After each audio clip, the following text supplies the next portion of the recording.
a Filip Rodan. Já mám první přednášku a zároveň jsem dostal tady za povinnost omluvit tady dva přednášející, kteří jsou nemocní. A to je paní Pacovská a paní Pospíšilová. Takže v tom prvním bloku budete mít o 2 vstupy méně. Zase na druhou stranu o to budeme mít víc času na sebe. Určitě jste rádi, když budeme mluvit o takovém hezkým tématu, jako je stres. Tak potřebuji mikrofon, slyšíte mě? Tak kvůli nahrávce? Tak bez mikrofonu. Tak se pustíme do toho. Já se možná zeptám, protože určitě nechci nějak úplně dlouho mluvit o tom, co je stres a jakým způsobem a proč je důležité se tomu věnovat. Mám spíš pro vás nějaká data a když budete hodní, to určitě budete, tak možná na konci potom budete mít nějaký dárek. Ale zeptám se, je někdo z vás, kdo byl někdy ve stresu? Je to někdo takovej? Vy jste po ránu jste možná ve stresu, když mě vidíte tady, tak doufám, že vám tu stresovou hladinu nebudu zvyšovat. A já bych chtěl mluvit dneska o takovém tématu, který je takový hodně měkký a obecný.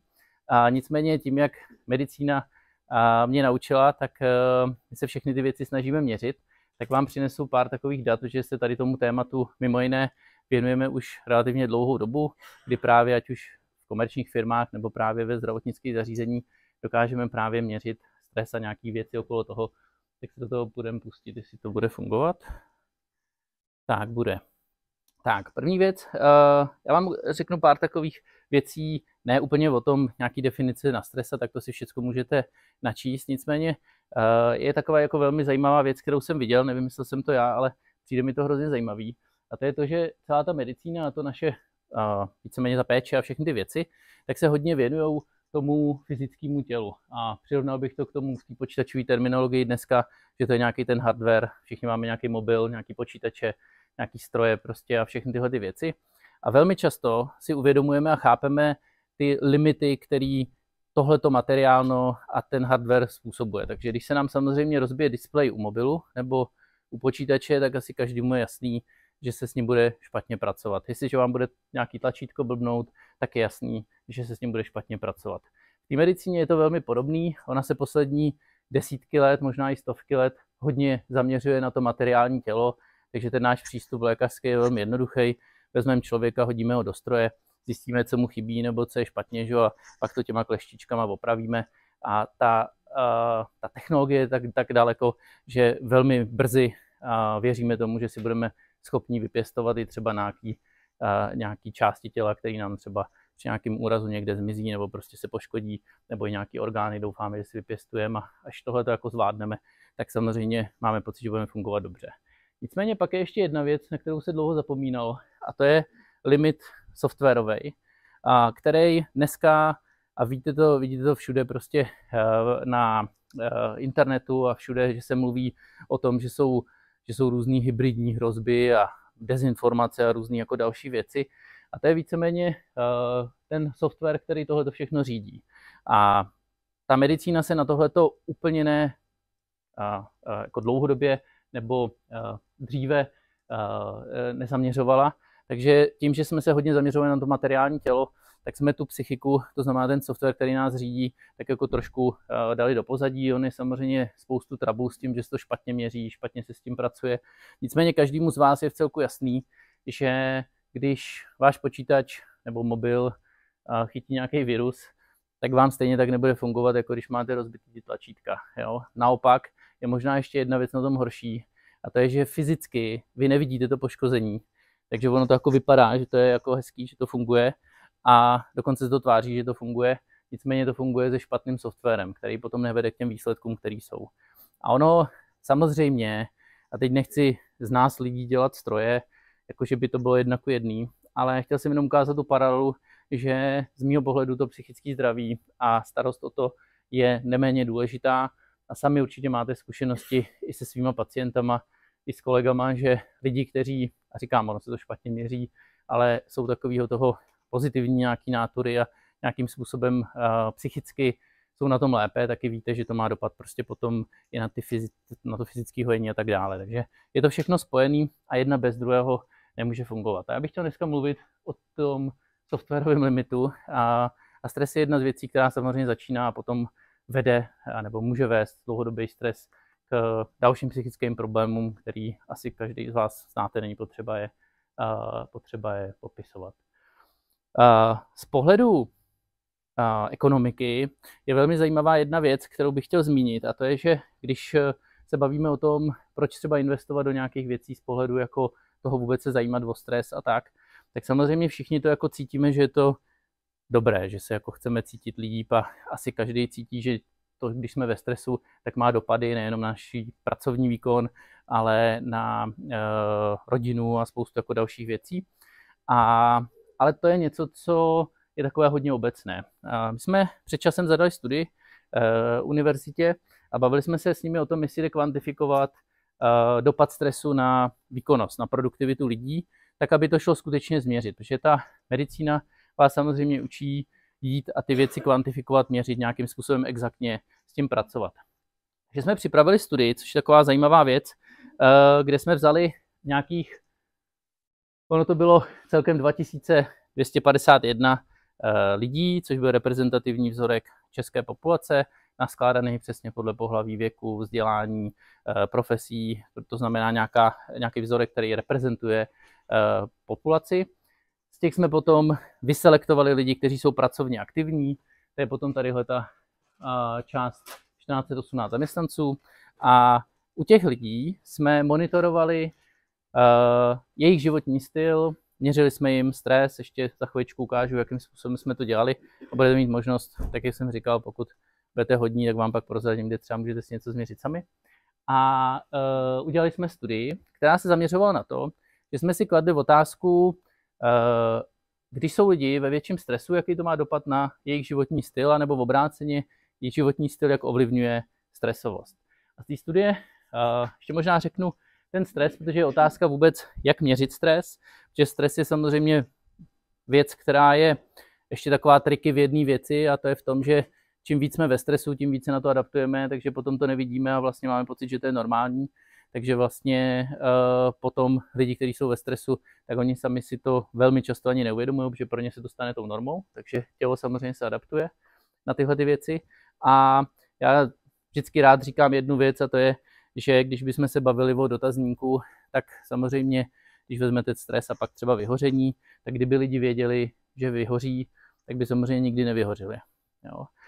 Takže my máme na to takovou jakoby triky věc, je to software, který pracuje s asociacema a ten software má za sebou klinickou studii, která ukazuje, že když ho používáte, tak se blížíte vlastně fyziologickým prožitkům výrazně více než dotazník. To znamená, funguje to tak, že předkládáme lidem témata na mobilu nebo někde, říkám, budete si to moc vyzkoušet a vlastně ta studie říká, že to, co z toho leze, tak je velmi podobný to, co jsme naměřili právě na fyziologických funkcích, na změnách, jako byl třeba kožní odpor nebo magnetická rezonance.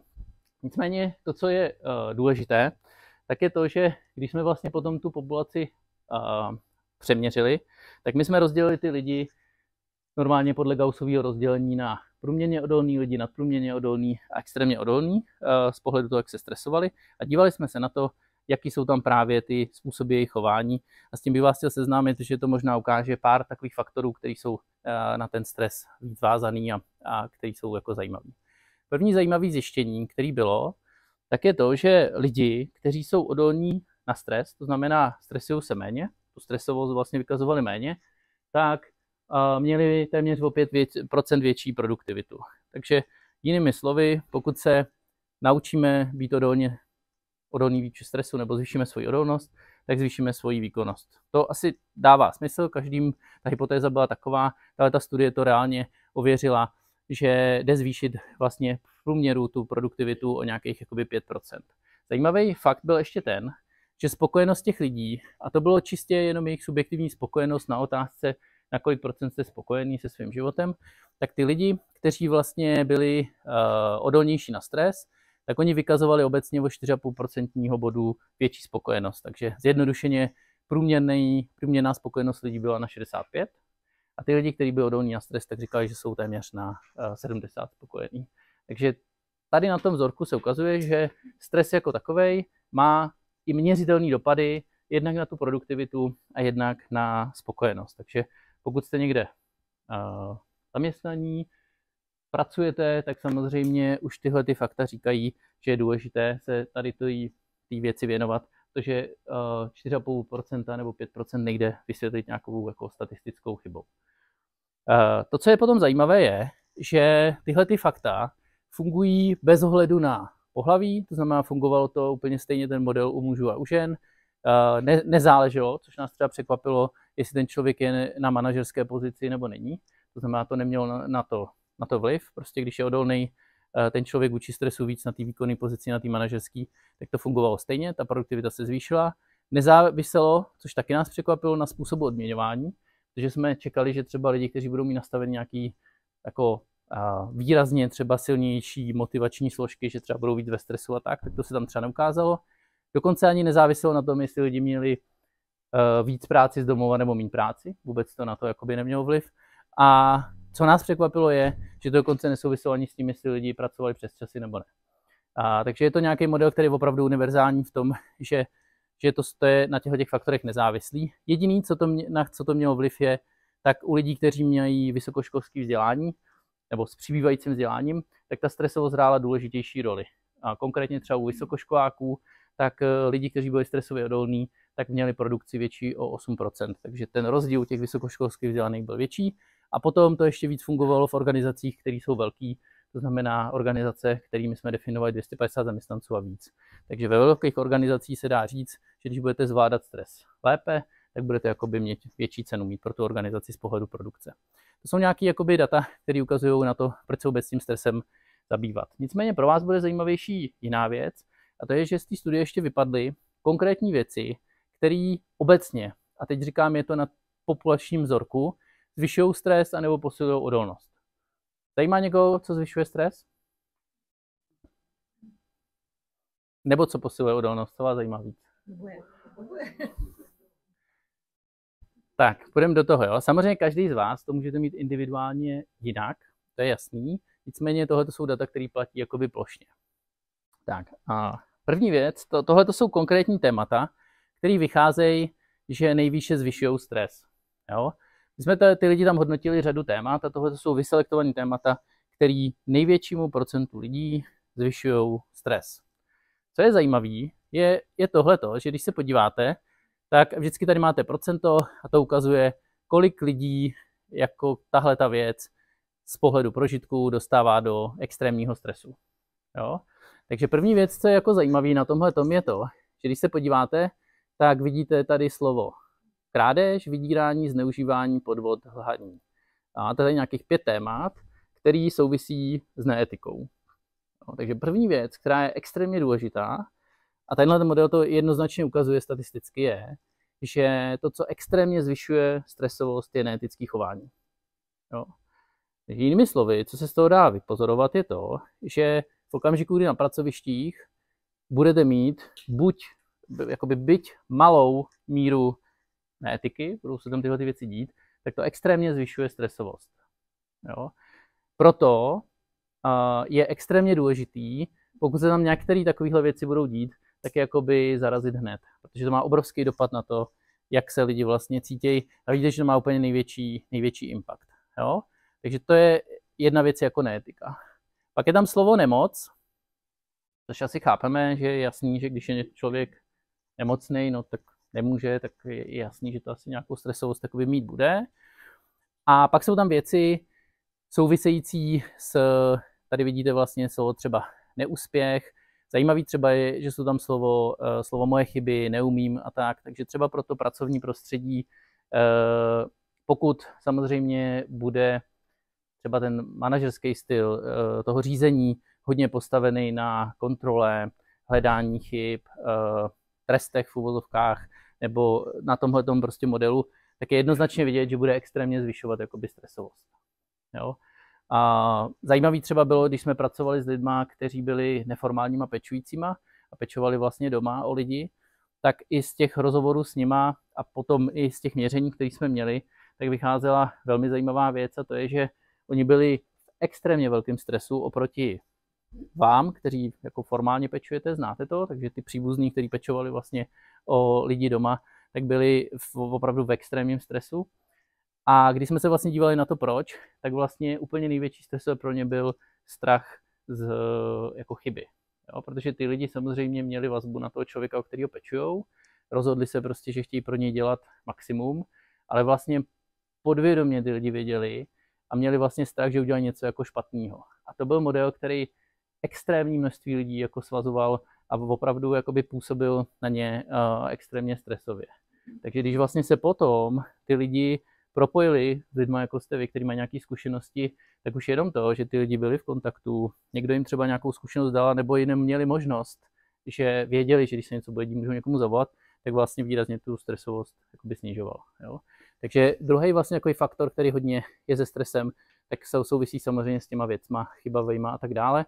No a pak tady vidíte další nějaké věci, konkurenčnost extrémní, bude vám zvyšovat stres. No a potom tady na posledním místě je nadřízený, ale to už zase není tak náročný, to je jenom u nějakých 35% lidí nadřízený zvyšuje stresovost.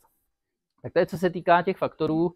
My jsme jich jinak hodnotili asi 110, takže tohle jsou ty vybraný, kteří měli největší vliv na stres.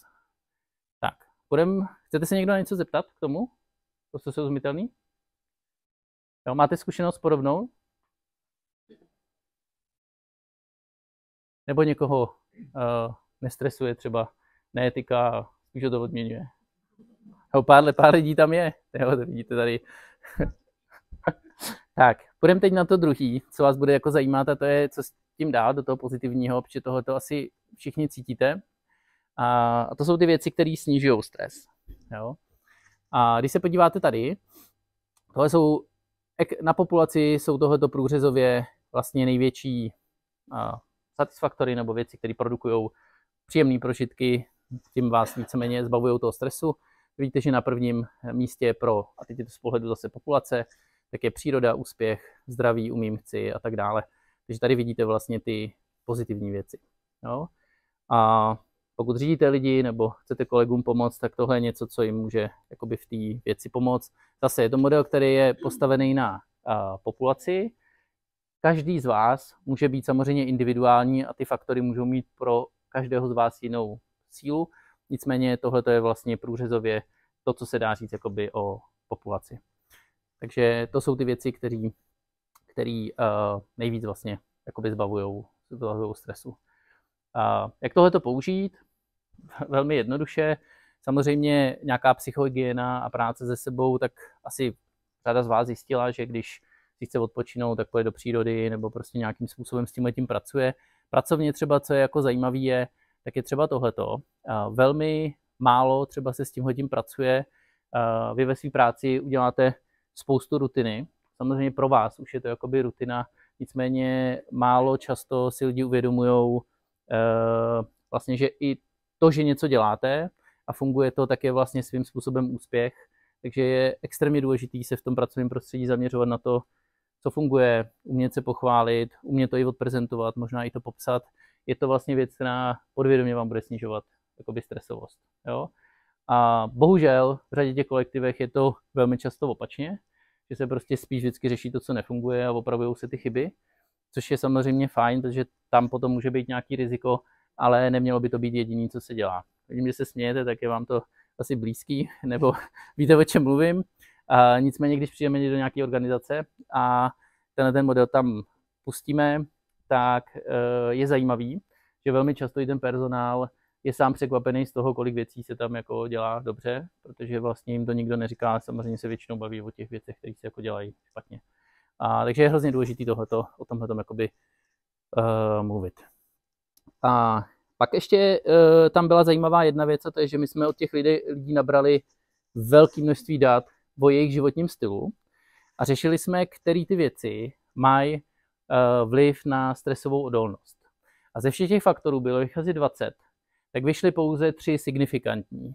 A první byl pohyb, který byl definován buď tím, že ti lidé udělali aspoň někde okolo 80 000 kroků za den, anebo chodili cvičit alespoň 1krát týdně. A to bylo jako zajímavý, že ten rozdíl mezi tím, kdo jde a cvičí, to znamená sportuje nebo prostě jde někam jakoby mít nějakou aktivitu pohybovou, alespoň jednou týdně, tak ta odolnost vlastně stresová se extrémně zvýšila. Takže ten rozdíl mezi 0 a 1 byl obrovský. Pak už mezi tím 1 a 4 už zase takový rozdíl nebyl. A ti lidi, kteří chodili 4krát a víc, tak ty už zase vlastně tu odolnost neměli nějak vyšší než ty, co cvičili 0. Jo? Což bylo jakoby zajímavý. Jo? Takže tam je, z pohledu jakoby toho je hrozně důležitý jednu z těch věcí si vybrat a skutečně nemusí to být vyloženě to, že jdete. Vlastně tady to je důležitý dělat denně, tohle to je týdně, to znamená buď to jít jednou cvičit týdně a mít tu námahu jako větší, anebo každý den se snažit aspoň o těch 10 000 kroků, což není zase tak složitý. Když jsme o tom diskutovali třeba s kolegama, tak jsme spočítali, že ono samozřejmě se to nedá úplně paušalizovat, ale průměrná zastávka v Praze může mít někde okolo plus minus 1000 kroků. Jo? Takže vlastně běžná populace ujde tak okolo 5-6 tisíc kroků. Teď myslím pracovní populace bez toho, aniž by cokoliv ty lidi dělali. Pokud máte hodinky, tak to budete znát, kolik jakoby děláte. Takže víceméně, pokud se chcete dostat na těch 10, tak čistě teoreticky by vám stačilo, kdybyste vystoupili zhruba o 2 zastávky dřív, když jedete do práce a potom zpátky vlastně šli zase pěšky a budete mít 10 000 kroků. Jo? Já to mám sám vyzkoušený, dávám to zhruba nějakých 15 minut. Není to jako nic úplně jako složitýho, je to fakt o disciplíně. Jo? Takže to je, co se týká kroků a cvičení, tam je to jasný, jo? Prostě aspoň jednou týdně mít nějakou trochu jako větší fyzickou námahu. A pak ještě byl zajímavý vztah mezi spánkem, kde přesně 7 hodin ukazovalo na to, že vám buduje vlastně tu stresovou odolnost. V tom jakoby málo spánku se začala vlastně stresová odolnost extrémně snižovat, když jste se dostali po 6 hodin. A úplně nejzajímavější pro mě z té studie bylo, že lidi, kteří spějí 8,5 hodiny a více v průměru, tak měli stresovou odolnost úplně nejnižší. Jo. Takže v okamžiku, kdy ten spánek byl jako extrémně jako nadprůměrný, třeba 9 hodin, tak vlastně ty lidi měli ještě výrazně nižší odolnost než ty, co spali 5 v průměru. Jo. Takže jak ukazuje se, že vlastně nějaký optimální nastavení, který to tělo potřebuje a vlastně díky tady tomu nastavení nějak funguje a to je něco vlastně, co se potom v tom jakoby dá projevit. Potom, když se vlastně podíváte tady, tak co nefungovalo na zvýšení stresu, nefungovalo prostě cvičit úplně jako nadměrně, nefungovala délka spánku vyšší, co bylo třeba zajímavý, tak jsme nevypozorovali žádný vztah mezi tím, kolik lidí odpočívají a jak jsou ve stresu. Jo. Což mi přijde třeba zajímavý, protože samozřejmě se říká, jsi ve stresu, tak si jako běž zrelaxovat, běž si jako odpočinout a tak. Takže nefungovalo třeba to, že když se lidi dívají víc na televizi, tak jsou jako méně ve stresu, nebo nefungovalo, že když prostě říkali, že odpočívají jako víc, takže jsou prostě méně ve stresu. To jsme tam třeba nenašli. Nefungovaly ani náhražky, takže lidi, kteří kouří nebo pijou, tak taky to nezbavovalo stresu. A dokonce na to nemělo vliv ani to, jestli lidi jakoby tvrdili, že pracují, třeba vyřizují maily po pracovní době nebo o víkendech, o dovolených, to na to vliv třeba taky nemělo a nenašli jsme žádný velký rozdíl mezi typama zaměstnání. Jo? Takže ten model je opravdu jakoby univerzální. Tak, to je co se týká stresu. Tak a jak jste na tom vy? Zajímá někoho, jak jste na tom vy? Jo. A my jsme udělali pro lidi, kteří pracují v pečujících profesích, jednu takovou věc, a to je, že jsme připravili stránky, ještě se na to můžete podívat, které se jmenují burnoutrisk.com, takže je to něco jako rizikovyhoření.com, takže burnoutrisk.com. Když tam půjdete, tak se můžete zdarma si můžete udělat takovou analýzu. Můžete to klidně udělat tady pak po přestávce, když byste chtěli na mobilu. Zadáte si tam jenom e-mail a zdarma potom dostanete takovýhle výsledek. Jo? Bude to trvat zhruba nějakých 10-15 minut. A když to uděláte, tak vlastně co se dozvíte? Měří vám to, jak jste na tom z pohledu psychické energie, porovná vás to s populací, takže budete vidět, jak jste moc anebo nejste vlastně unavení. Potom uvidíte, jak moc se stresujete oproti populaci, to je to, o čem jsme mluvili, že samozřejmě sám na sebe člověk velmi těžko jako má náhled. Samozřejmě kombinace těch dvou faktorů s vysokou přesností potom ukazují na to, jak je člověk blízko tomu, aby skutečně vyhořel. Nedá se to samozřejmě z jedné analýzy určit. Nicméně pokud dlouhodobě by vám tyhle ty položky vycházely tady nízký a tady vysoký, tak je jasný, že ta psychika je prostě výrazně víc, jak je to pro ně náročnější. Potom tam ještě uvidíte, co vás dostává do stresu a co vás osobně zbavuje toho stresu. A poslední věc, která je, tak budete tam vyplňovat nějaké věci o svém životním stylu. A vlastně na grafech potom uvidíte vždycky tu konkrétní otázku, vidíte tam nějaký rozmezí, který je z pohledu odborníků doporučeno, kde máte být. Takže tady vidíte počet kroků, tady vidíte cvičení, vidíte tady vlastně doporučený 1 až 4, a máte tady, že průměrná populace, což vidíte tady, tak tady máte číslo 1,32, takže průměrná populace cvičí 1,32 krát týdně v průměru a tady vlastně je to, jak cvičí ten člověk, který to vyplňoval. Jo, počet kroků, takže zase vidíte průměrný počet kroků v populaci, tady vidíte nějakých 5900 a uvidíte vlastně, kolik máte vy a kde jste. Jo? A takhle vlastně tam budete mít potom spánek, zábavu a tak dále, až po to, jestli dodržujete pitný režim. Takže vlastně přímo potom vám to vyhodnotí červeně, to vám bude svítit takhle, který ty faktory z pohledu toho vašeho životního stylu jdou jakoby proti tomu té stresové odolnosti. Jo? Takže tam rovnou budete mít i jako kdyby doporučení, které můžete udělat vy sami hned od zítřka, aby to vaše tělo bylo jako fyzicky a zejména i psychicky silnější. Všechno je to postavené na nějakých studiích a vlastně big datech, které z populace jsou. Tak. Co vám to dál, aniž byste byli hodní? Teď už jste hodní, jasně. Tak, fajn. To je pro vás. Já už pro vás nic nemám, tak se ptejte, kdyby vás cokoliv zajímalo, než předám slovo kolegovi, tak má někdo nějaké otázky k tomu? Chtěl byste se zeptat? Já jsem se chtěla zeptat, ta rodina tam vůbec jako nehrála roli v těchto případech nebo v tom stresu? Nebo? My tím, že jsme se zaměřovali na pracovní věci, tak to je mimochodem super otázka, tak my jsme řešili jakoby věci související s prací a ty faktory, které se dají řešit v práci. Neměli jsme tam otázky ve smyslu toho, jestli ten člověk je rozvedený, nebo prostě tyhle ty rodinné věci, ty tam jako nebyly. Jo? Nechtěli jsme prostě, aby to bylo jako úplně moc jako citlivý pro lidi, takže to jsme neřešili. Ale jednoznačně tam roli samozřejmě hrajou. Jo? Akorát, že v té studii, tím, že to byl jako pracovní věc, tak my jsme řešili primárně ty pracovní. Jo? Ale je jasný, že těch faktorů může být jako mnohem víc. Jo? My jsme jich měli nějakých zhruba 100, takže co se týká jakoby rodiny, jednoznačně tam nějakou roli jako hrát bude. Jo? Dalo by se to aplikovat i na studenta? Jasně. Dá se to aplikovat na studenta. My vlastně dneska držíme normy populační od 7 let. Naopak, když se budeme bavit o dětech, tak třeba stres u dětí a řekněme jejich mentální křehkost je dneska velký téma. Na druhou stranu děti jsou velmi špatně schopní vám vyplňovat dotazníky, nebo je to velmi jako limitující. A tahle metodika je fajn, protože jim dáte tablet, něco, co je baví, oni si hrajou s barvama a pak vám vypadne výsledek, takže určitě na děti je to jako super. Jo, dokonce máme zkušenosti s tím, že jsme měřili, já mám se svýma dětma, co jsou takový pokusní králíci, chudáci, tak s těma mám zkušenosti od 3 let, kde jsou vlastně děti už schopní vnímat jako instrukce. Jo, když bylo HC 2, říkal jsem jí seřaď barvy podle toho, jako podle oblíbenosti, protože tam jsou nějaké instrukce, tak to ještě nebyla schopná jako pobrat, ale pak po 3. roce už to jako chápala.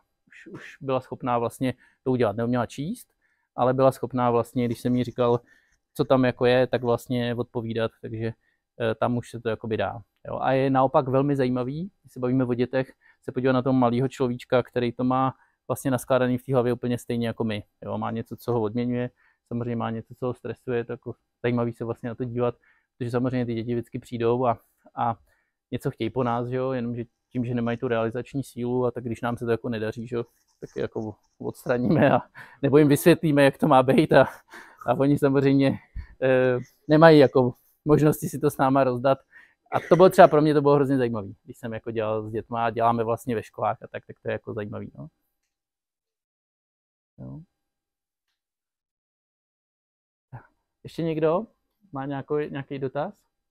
Jinak ještě možná upozorním, vy jste se, pokud děláte v péči, tak vlastně na té barvové metodice my máme nějaký prototyp na měření demence. Možná jste se s tím potkali někde, když jsem takový měl přednášku, jak se mě lidi ptali, jestli jako jim rovnou budeme měřit demenci. Tak ne, není to. Demence na té metodologii jsou různý produkty, tak tohle vám nebude měřit demenci, jo? Nemusíte mít strach. Jo?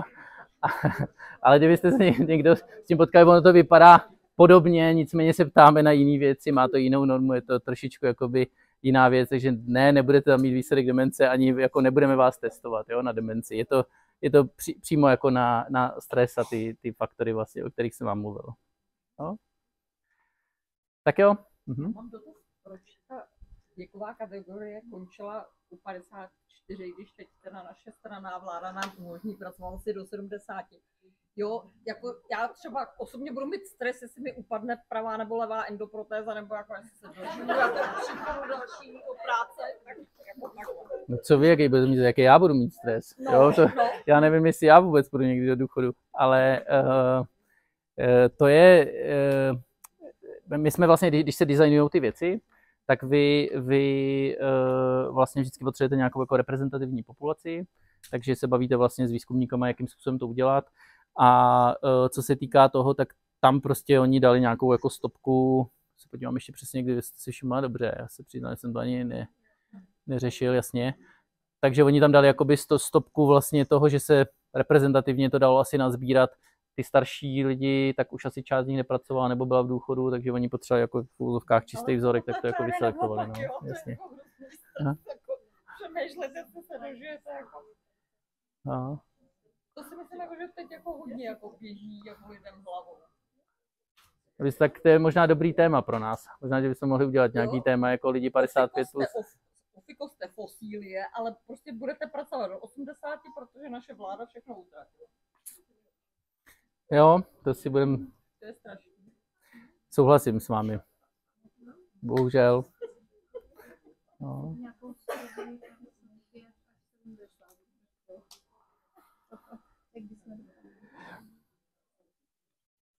Tak jo, ještě někdo se chce zeptat na něco? Tak můžu předat kolegovi slovo. Tak jo, tak moc děkuji za pozornost. Užijte si to a